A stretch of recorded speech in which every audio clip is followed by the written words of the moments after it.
Councillor Crossley, would you? Not yet, but I mean, when the time comes. Okay.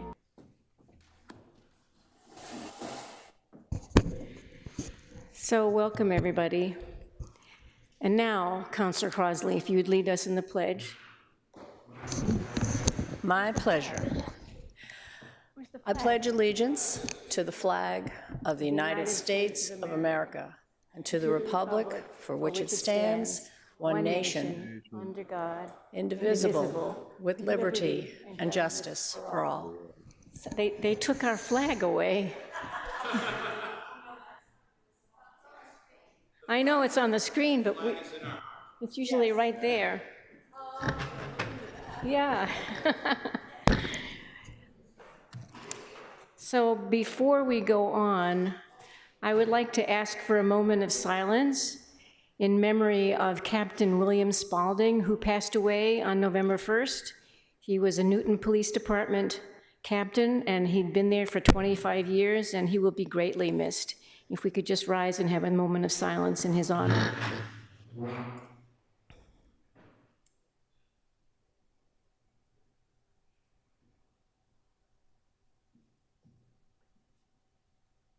Thank you. Thank you very much. Everyone should be aware that this meeting is being both audio and video recorded. And we have to say who's here remotely.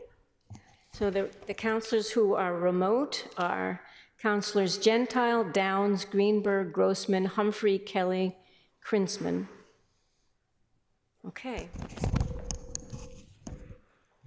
So, Councilor Vice President Lipoff, would you give the land use report? Thank you. I'm going to take a minute before my report and just say a little bit more about Bill Spaulding. We all get to know firefighters, police officers in our daily business. Bill became a friend. He was at my house with Tyrone Powell for dinner a few months ago. And sometimes a friendship evolves from a working relationship. And he was a special guy. He got to know my sister, my brother. He used to go up to my brother's camp every summer and teach 280 kids how to do Krav Maga, which is a self-defense course. And it's selfish of me, but I just wanted to say how much I'm going to miss him. And there's some real special people that work in our city, and he was one of them. Thank you for letting me do that. Okay, we had 2 meetings on land use.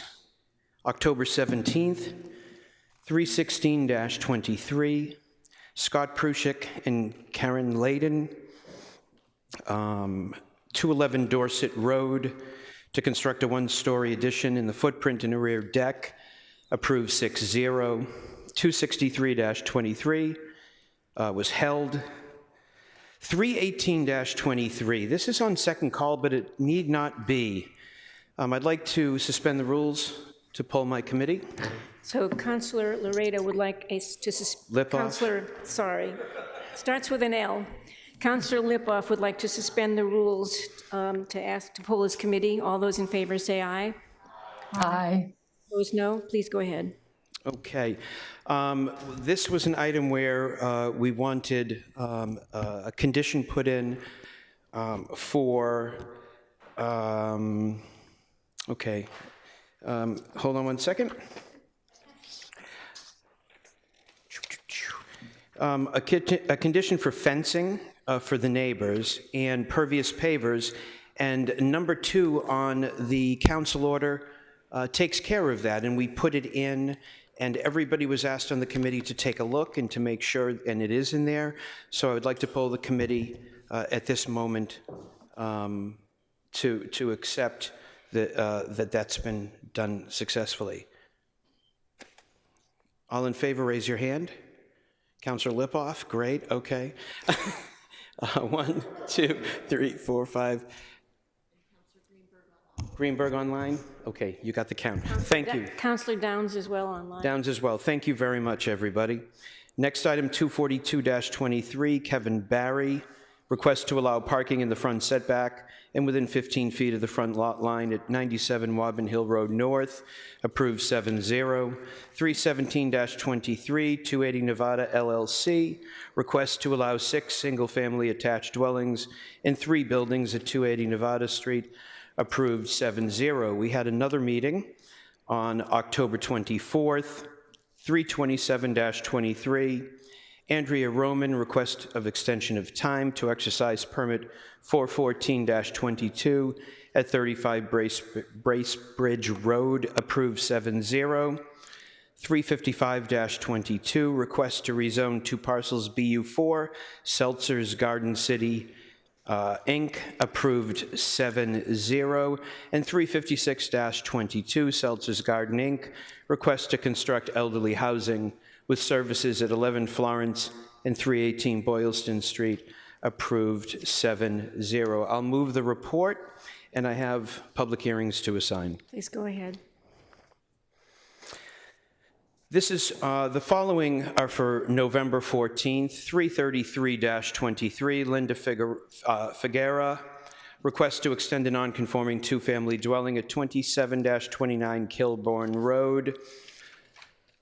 335-23, St. John's Episcopal Church, request to allow for-profit educational use, nonprofit educational uses requiring a parking waiver, agricultural use, and to waive 12 parking stalls at 297 Lowell Ave.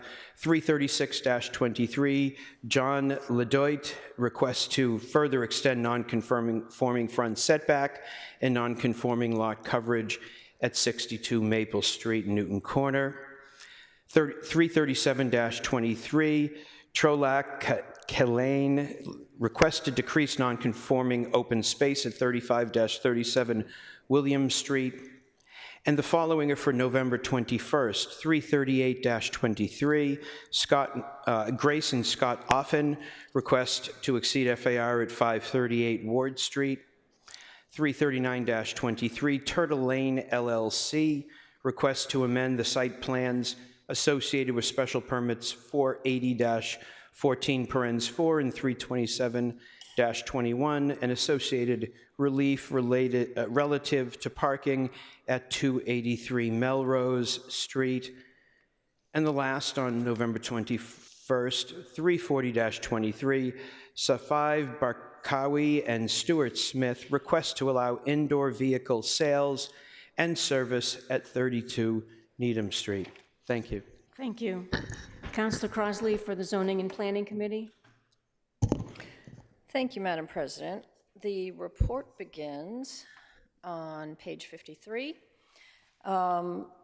We met on October 23rd, 2023. First item is 276-23, which is the Community Preservation Committee recommending appropriation of $1,967,119 be appropriated with $562,034 to come from the FY24 Community Housing Reserve account and $1,405,085 to come from the FY24 Unrestricted Funding Account to the control of the Planning and Development Department to provide funding for the Newton Affordable Housing Trust for future projects that meet one or more of the CPA's eligible funding categories for community housing projects. That was approved 7-0, and for those who may not be following that, that is their, satisfies their commitment to a share of CPA funding toward the trust for the second year. Item 3822 is on second call, and our item 3922 is held so that we can continue our discussions after the zoning is passed in some form. Thank you. Thank you very much. Councilor Krinsman for the Programs and Services Committee. Thank you, Madam President. Report is on page 531. The committee met on Wednesday, October 18th. Both items were held. I just want to ask on the docket, item 343-23. This is the reappointment of Nancy Kritzman to the Commission on Disability. In the docket item, it's misspelled so that the last name matches mine, but I'm pretty sure it's not my stepmother who is seeking reappointment. So I just wonder if we could correct that docket item. With that, I'd move the report. Thank you very much. Councillor Krinsman. Councillor Downs for Public Safety and Transportation. Thank you, Madam President. There is no report. However, I have a late filed item to that was filed after the close of the docket to shorten the duration of the winter parking ban. Okay. Councillor Downs has asked for suspension of the rules for to accept a late filed item. All those in favor say aye. Aye. Opposed, no. Thank you very much. Do you want to read Thank that you. into the, you want to read that into the record? Sure. It's 36223 to Councilors Kelly and Albright requesting a discussion and amendment to Chapter 19, Section 174, parens B of the City of Newton ordinances to shorten the duration of the winter parking ban to begin on January 1st instead of December 1st and end on March 1st. Thank you very much. Councillor Leary for Public Facilities Committee. Thank you, Madam President. The report begins on page 531.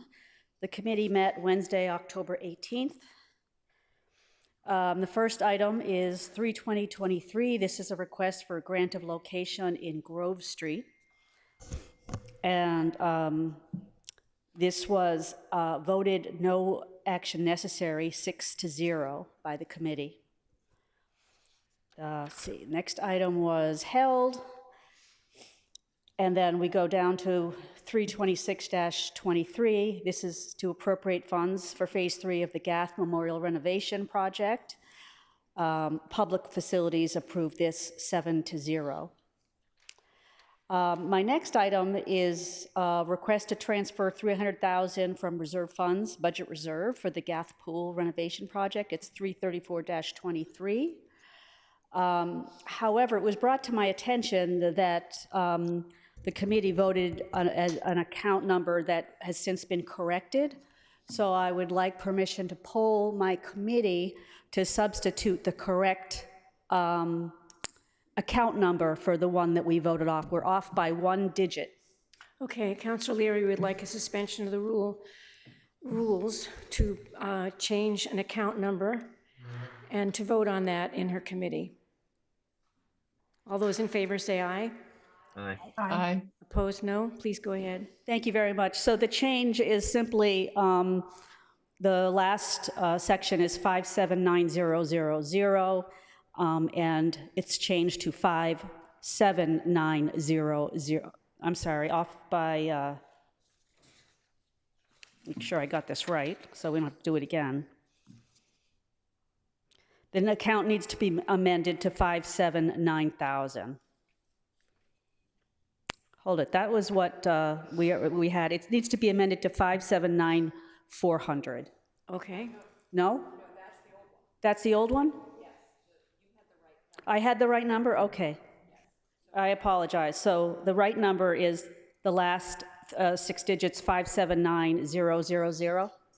Okay, so let's get that right so we don't have to do this all over again. Okay, so the Public Facilities Committee, all in favor to making that small change to the, so we have the correct account number, please say aye. Aye. Aye. Okay, thank you very much. I have one more thing. I have 2 public hearings to assign. Please go ahead. Okay. This is on page 537. Public hearing assigned for November 8th. This is a request for grant of location in Commonwealth Avenue, Grafton Street, Center Street, Ward Street, and Waverly Avenue. This is the Massachusetts Water Resource Authority petition for grant of location for water main. And this will be held, this is going to be on November 8th. That's one public hearing. The second public hearing is assigned for November 28th, 2023. This is the Design Review Committee petition for 558 for the Countryside School Project at 191 Dedham Street. And with that, I move the report. Thank you very much. Councillor Grossman for the Finance Committee. Thank you. Vice President Kalis is going to give the report. Okay. Thank you, Madam President and Councilor Grossman. The report begins on page 533. The Finance Committee met on October 23rd. And the first item is 326-23 to appropriate funds for Phase 3 of the Gath Memorial Renovation Project, which was approved 6-0. And then 334-23, the request to transfer $300,000 from reserve funds, budget reserve, Phase 3, Gath Memorial Pool Renovation Project was also approved 6-0. And that is the end of the report. I move that report. Thank you. Thank you very much. Councilor Laredo for Real Property Reuse Committee. There is no report this evening, Madam President. Thank you very much. Now we can call the roll on the first call items.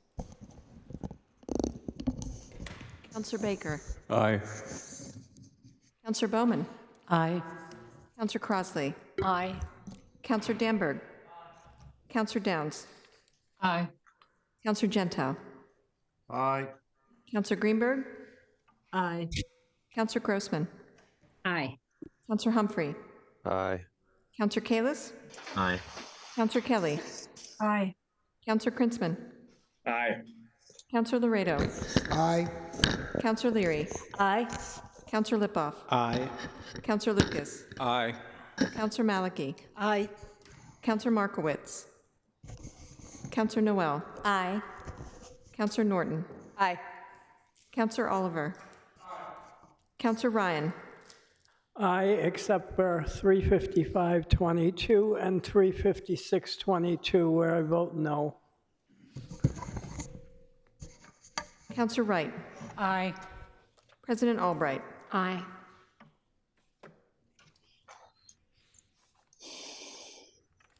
Motion carries 23 yeas, 0 nays, 1 absent, with the exception of items 355-22 with 22 yeas, 1 nay, 1 absent, and item 356-22 with 22 yeas, 1 nay, 1 absent. Thank you very much. So we only have one item on second call then, and that would be 3822. Councilor Crossley, if you could report that one out. Thank you, Madam President. It's been a lot of years on this item. 3822, the Zoning and Planning Committee requesting review, discussion, and possible ordinance amendments relative to Chapter 30 zoning ordinances pertaining to mixed use, business districts, and village districts relative to the draft zoning ordinance. The public hearing was closed September 26th, and on October 23rd, after almost 2 years and 10 months, the Zoning and Planning Committee approved the item, 5 in favor, 1 opposed, Councilor Wright, and 1 abstention, Councilor Baker, and 1 absent, Councilor Krinsman. I want to today give my full report on this subject. I promise to really condense 2 years and 10 months worth of work. And then my plan is to move postponement to the special meeting that we have scheduled for November 15th, given it's the night before the election. I want to begin and probably end as well by thanking our planning staff and our consultants who have done an extraordinary amount of work, worked very hard and very diligently in satisfying numerous requests from councilors and the public over this long period of time.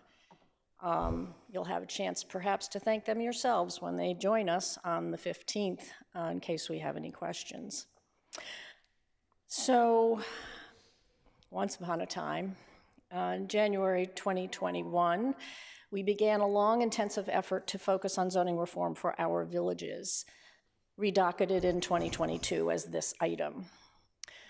It was very much in response to multiple challenges facing Newton that drove the effort through increasing housing costs, insufficient housing options, a struggling local economy, observing high turnover of local businesses, environmental concerns, wanting safer, more walkable neighborhoods, and to address climate change, the desire to reinvigorate village centers, but at the same time, to carefully control and protect residential and village center streetscapes. In the beginning, then, it was important for us to, even though there had been many years of planning studies, the comprehensive plan, the report from the zoning reform group in 2011, we decided at first to get the committee to agree on broad goals. 3 of them, I'm going to really summarize them. First is to facilitate housing options to meet the need for housing. 2, to support a sustainable and stable economy and environment. And 3, to transition sensitively from business districts to our neighborhoods. And we Could she hold the mic up a little bit?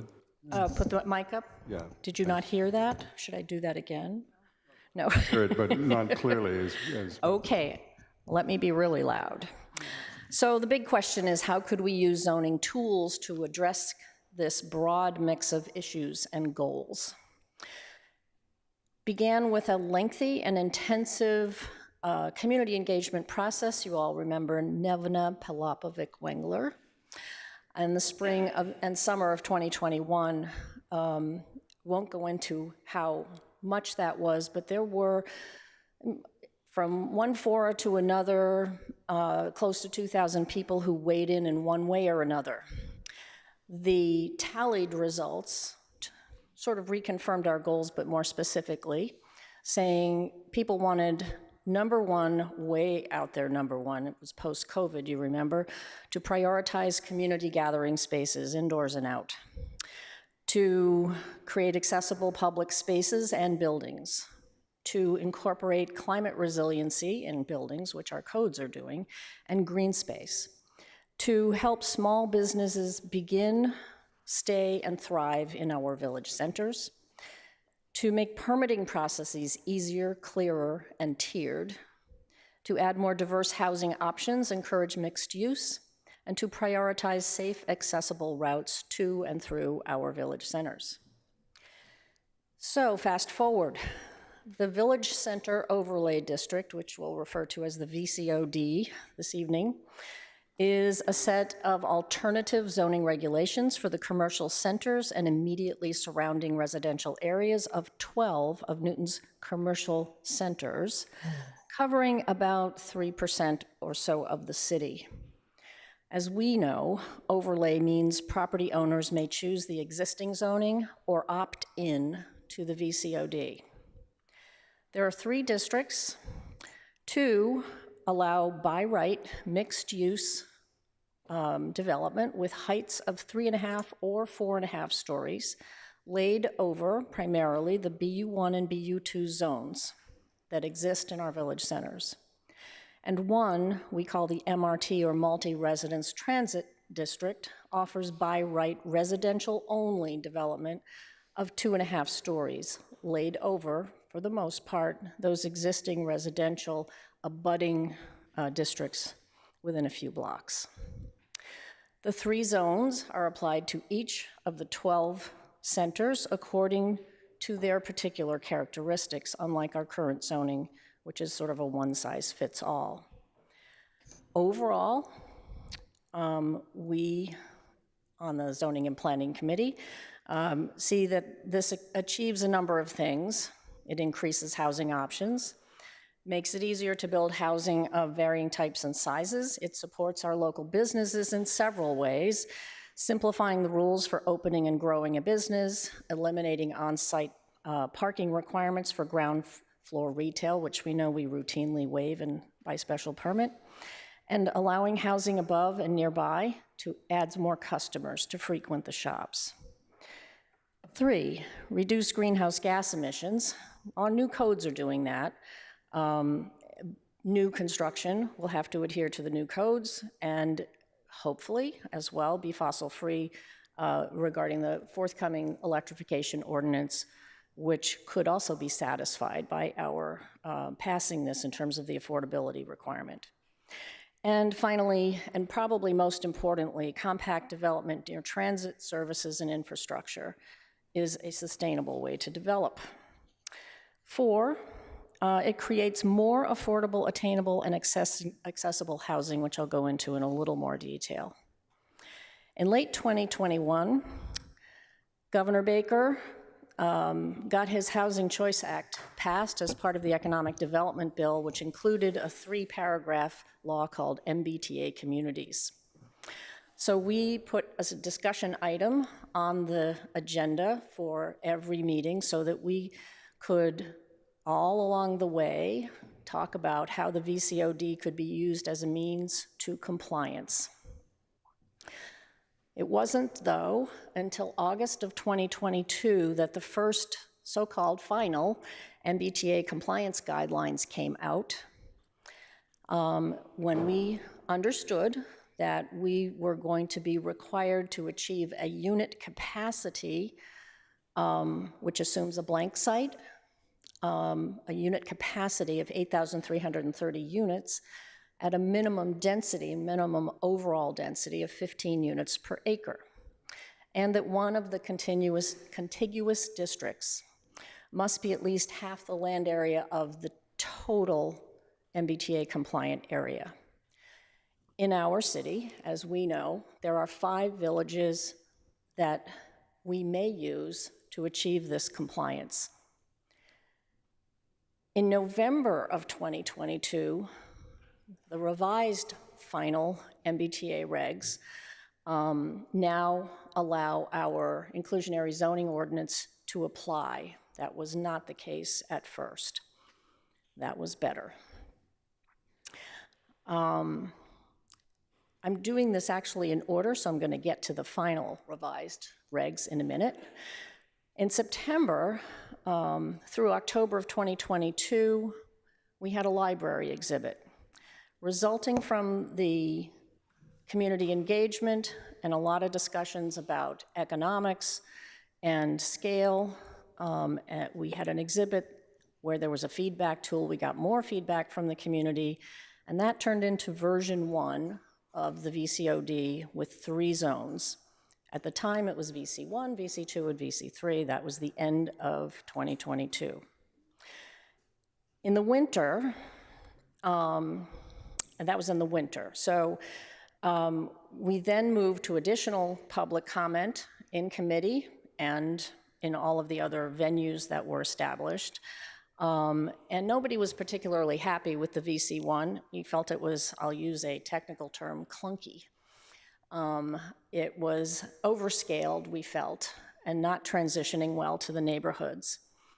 And so our consultant and staff were put to the task of coming up with something that was going to be a little gentler, and they designed what we now know as the MRT zone, better scaled to the neighborhoods.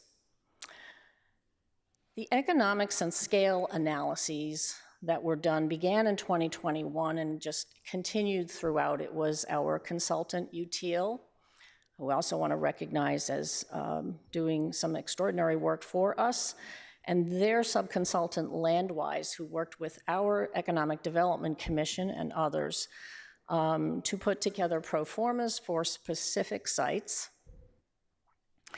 in our city to look at, what was going to be feasible. And we did context analyses, probably most recently just last spring, where we had multiple constructed drawings and other tools used to look at relative scale from the point of view of the person on the street and from the point of view of existing buildings and where we were looking. So in 2023, the new state administration presses forward the Healy-Driscoll administration. They confirm and urge us to understand this as a law.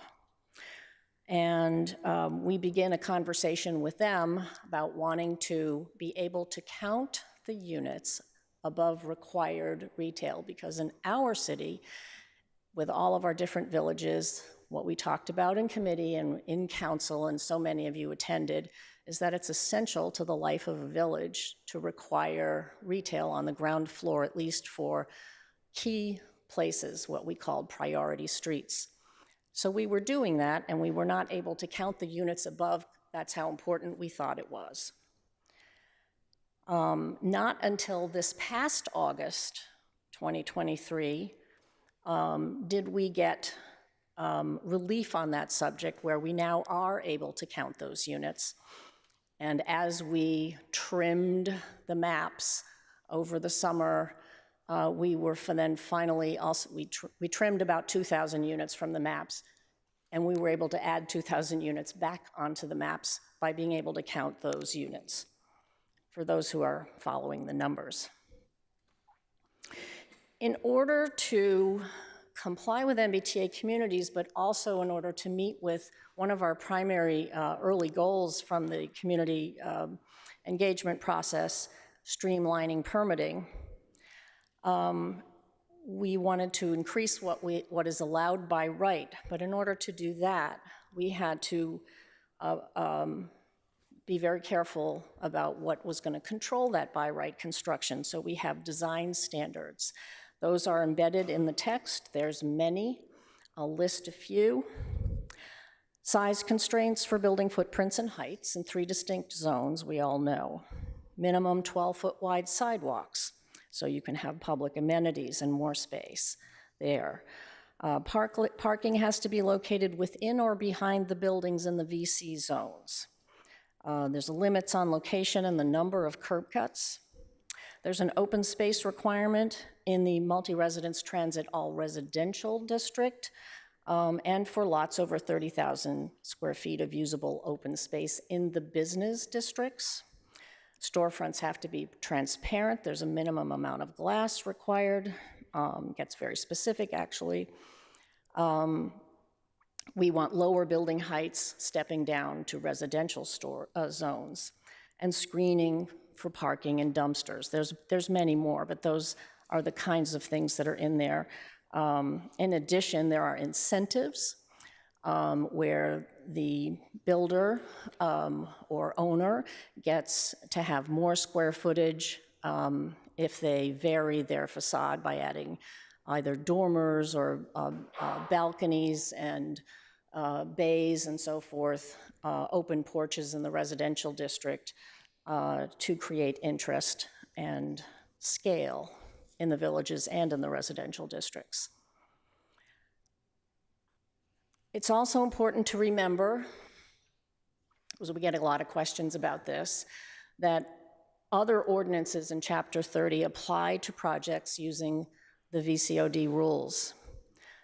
Construction management plans, hours, material delivered, blasting, all that stuff.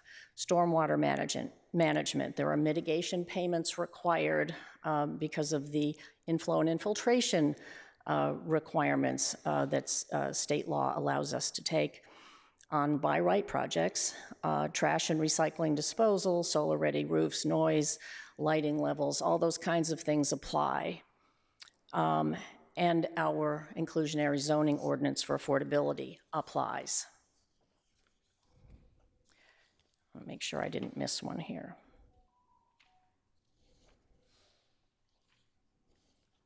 Okay. So the mapped version that we have before us now, version 3.1, distributes units in the following ways. And by the way, I'm also going to say the Planning Department memo in our packets, which will be here for us next week as well, it has a very good summary of all of this. The by right unit capacity by transit type. Why is this important? There were many concerns about how we distribute these units across the city.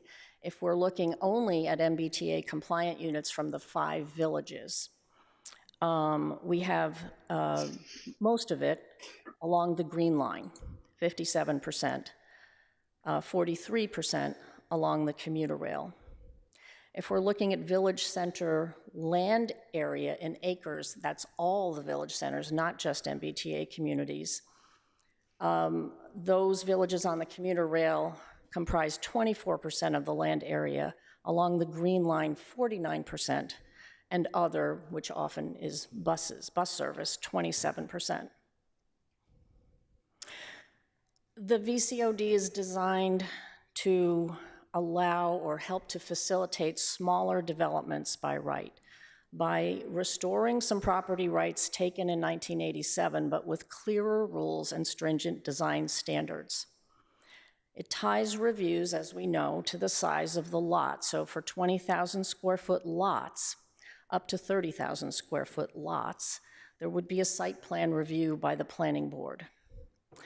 For 30,000 square foot lots and larger, we still require a special permit, which for folks listening, that's a little less than 3/4 of an acre.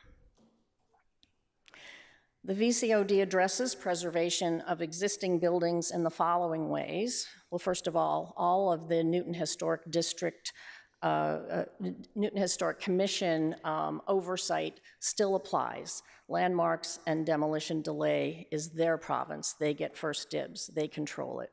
Local historic districts control their own, but they are not in the VCOD.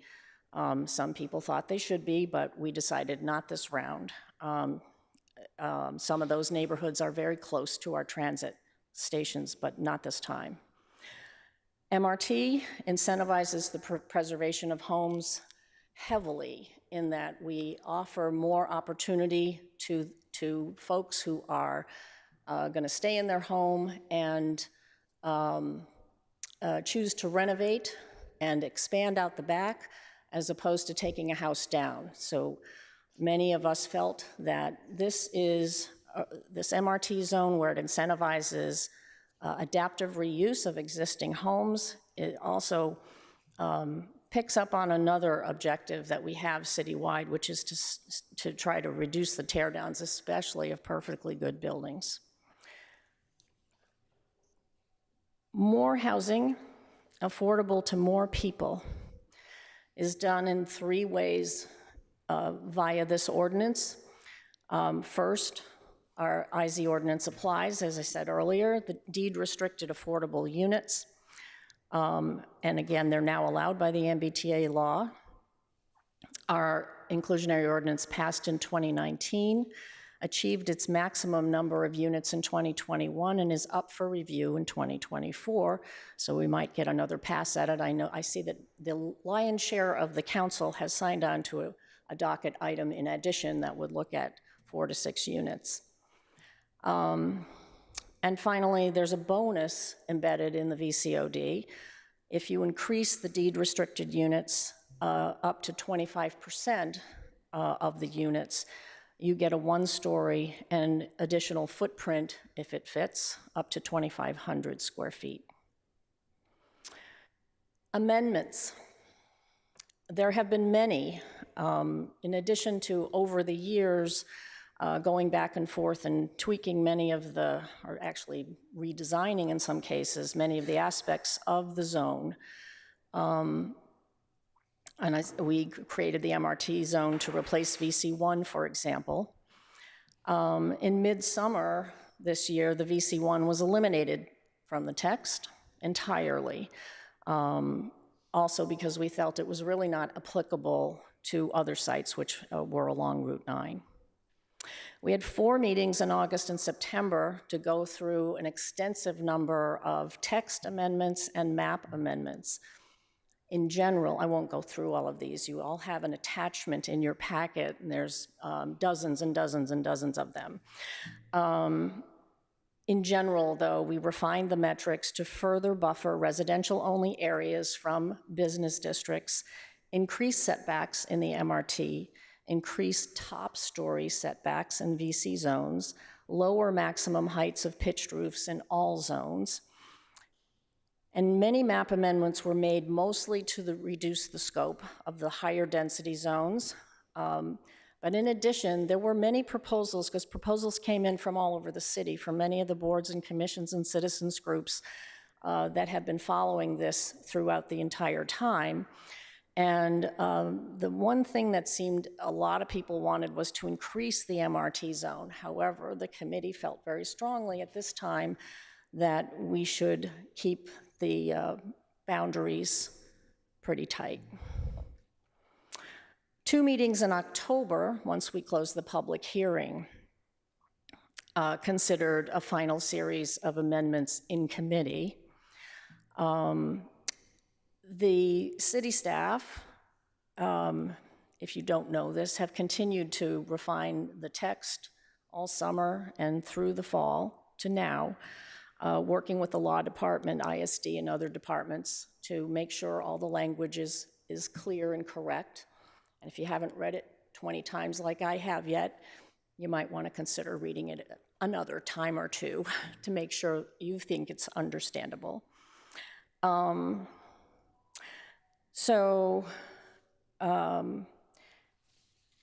just move on to the next thing. And finally, monitoring, and I did want to mention the amendments that have been made most recently. In part, made minor map changes, doing things like taking the east side of Walnut Street in Newtonville and reducing it from VC3 to VC2, basically taking a story off as a by right option. But a major change that we discussed over a couple of meetings was in the village of Nonantum. I don't think there's anybody here who hasn't heard about this, but just for the sake of finishing the report, Nonantum has a unique situation. A study of the manufacturing district south of Nonantum occurred over last year concurrently with all of this work, and had their community meetings, and they're actually ready to share that with us. But there's a manufacturing district that touches the village of Nonantum north of it as well, which is a large area. Our manufacturing districts are underutilized today, and we don't think they're ever going to become manufacturing districts again. So we agreed to take a close look at that, beginning early in 2024, wrap it into the study of the rest of the manufacturing districts, and taking off the table about half of what's proposed for Watertown Street, the main drag in Nonantum now. And that's all of the VC2 district. There's no VC3 in Nonantum, that was taken out too. That's all of the VC2 east of Adams Street, for all of us who know Nonantum. And we're going to just take that off the table and proceed with our study of the manufacturing district. So, monitoring and reporting, last subject. We talked for the last couple of meetings in zoning and planning about this. It's actually been talked about off and on throughout, but I think more heavily recently. It's extremely important anytime we pass zoning to monitor the results. Here, perhaps more critically so, we're doing something that's, although it's 3% of the land area, it's very important land to the city as a whole. And the planning department is going to have a heads up when anything is proposed in the VCOD district or using the VCOD zoning tools. That's a requirement. So they will know right away when someone's thinking about a proposal, and can regularly inform the Zoning and Planning Committee and the City Council when projects are coming in. So we'll have that knowledge, but also what's that going to do for us? Several things. That's going to let us know where the interest really is going to be. There's been a lot of talk about these numbers. The 8,330 are just the 5 village centers, but the 12 village centers have some other number. What has happened is people have applied the MBTA compliance formula to the other villages. We understand that it's not a build-out analysis. The state emphasizes that, and we understand it. But there's going to be some number of, we hope, there's going to be some incentive to build some of this because it's going to, to meet our intent of reinvigorating our villages.